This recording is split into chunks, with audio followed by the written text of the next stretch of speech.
Oke, assalamualaikum warahmatullahi wabarakatuh, teman-teman. Kita nyantai saja di sini ya. Nyantai sambil lihat tanaman-tanaman yang kita koleksi di kebun kita. Nah, di sini saya akan menepati janji saya bahwa saya akan mengulas sedikit tentang bagaimana cara agar tanaman stroberi kita cepat berbuah. Khususnya untuk ala rumahan ya, seperti yang saya lakukan di kebun mini saya. Jadi saya menanam stroberi ini hanya menggunakan ember bekas maupun saya menggunakan pot-pot dari bahan-bahan bekas seperti karpet maupun karung-karung bekas ya. Nah, ini dia sudah menunjukkan bakal buah. Nah, di sini teman-teman, sebetulnya menanam stroberi itu sangat mudah sekali, tetapi butuh kecermatan untuk merawatnya agar sampai ke fase pembungaan maupun pembuahan. Nah, masih penasaran? Jangan tinggalkan channel ini, simak terus video ini sampai habis agar teman-teman tidak gagal paham ya. Dan jangan lupa dukung channel ini dengan di-subscribe. Terima kasih teman-teman sudah mendukung. Berarti teman-teman sudah agar lebih bermanfaat buat yang lainnya gitu ya. Nah, apa itu? Yang pertama, kita harus rajin menyiram tanaman stroberi kita. Kenapa? Karena menyiram itu adalah pangkal kesehatan bagi tanaman kita. Karena identik tanaman stroberi ini sangat ketergantungan terhadap air. Jadi dengan asupan air yang kurang, maka tanaman stroberi kita akan mudah layu. Nah, di sini untuk menyiram itu bagusnya rutin ya, sehari 2 kali. Kalau teman-teman ikut mempraktekkan silahkan. Karena apa yang saya praktekkan ini sudah ada hasilnya, seperti yang di belakang saya ini. Kalau menyiram sehari 2 kali, yang saya lakukan pagi dan sore. Pagi sebelum jam 9 pagi ketika matahari belum terik, dan sore setelah jam 3 sore setelah matahari agak mulai meredup. Nah, begitu teman-teman ya. Rajin menyiram. Karena kalau media tanam stroberi kita kering, otomatis stroberi kita akan layu. Jadi untuk tahap kepembungaan maka akan susah teman-teman ya. Yang pertama. Yang kedua adalah kita rajin memupuk. Kenapa? Karena di dalam pupuk ini itu merupakan kandungan-kandungan unsur hara, mikro maupun makro. Ibarat orang di dalam pupuk ini terdapat mungkin makanan ya seperti nasi dan lauk pauk yang sangat kita butuhkan. Sehingga untuk daya tahan tubuh kita, reproduksi kita akan terus terjaga. Begitu juga dengan tanaman. Kalau kurang pupuk, maka tanaman kita akan cenderung kurus, kerdil, dan tidak akan bisa mencapai ke masa-masa pembuahan maupun pembungaan. Pakai pupuk apa?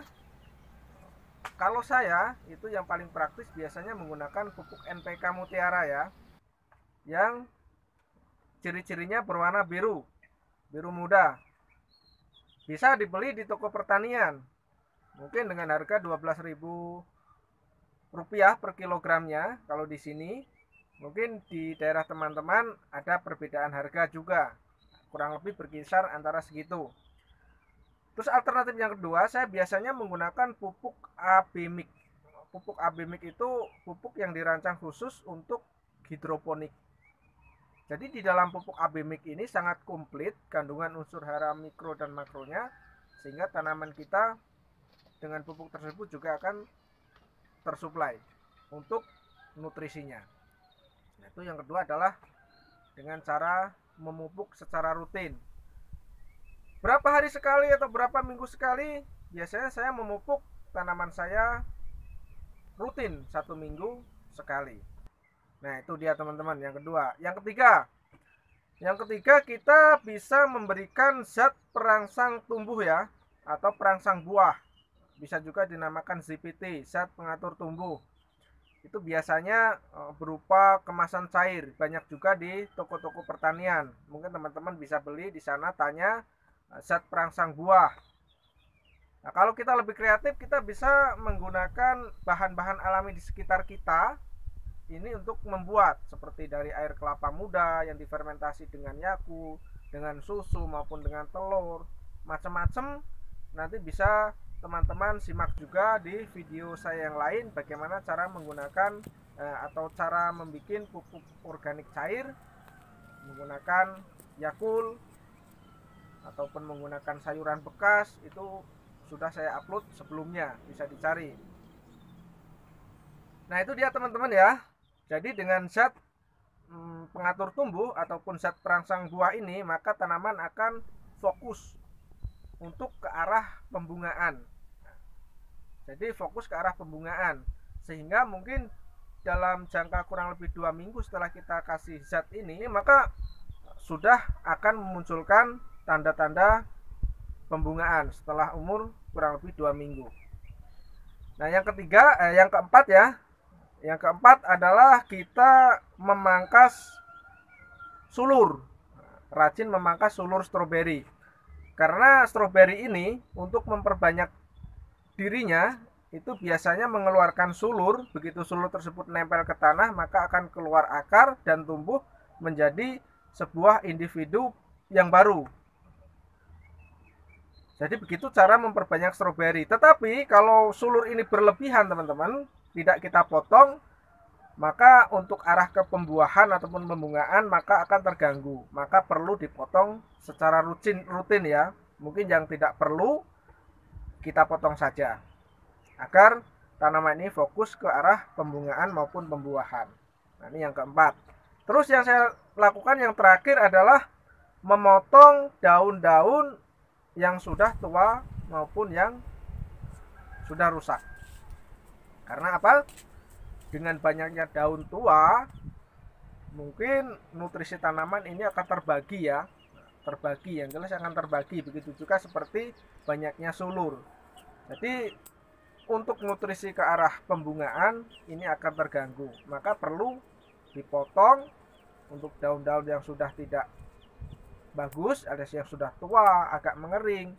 Maka kita potong, kita rapikan, dan kita sisakan daun-daun yang masih segar dan yang masih muda.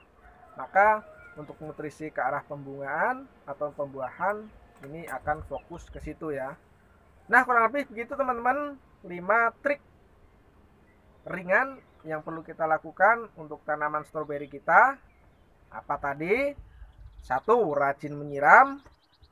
2. Rajin memupuk secara rutin. Ketiga, mungkin dikasih zat perangsang buah kalau teman-teman ini ingin cepat berbuah. Yang keempat, kita rajin memangkas sulur stroberi. Yang kelima, yang terakhir adalah kita rajin memangkas ataupun memotong daun-daun yang sudah tua dan sudah rusak maupun daun-daun yang sudah mengering. Begitu teman-teman, sedikit tips, semoga bermanfaat. Semoga saya doakan tanaman stroberi teman-teman di rumah berbuah lebat seperti yang ada di belakang saya ini. Maka sedikit yang kita lakukan dengan rutin, dengan penuh kecermatan, maka akan menghasilkan sesuatu yang luar biasa. Jadi usaha tidak mengkhianati hasil teman-teman ya. Oke, sekian, terima kasih. Jangan lupa jika teman-teman suka dengan tutorial singkat ini bisa di like, dan jangan lupa untuk tetap di subscribe, dukung channel ini agar lebih bermanfaat buat yang lainnya, dan jangan lupa di share, dibagikan ke teman-teman. Terima kasih, sampai jumpa lagi di tutorial yang berikutnya. Wassalamualaikum warahmatullahi wabarakatuh. Salam hijau.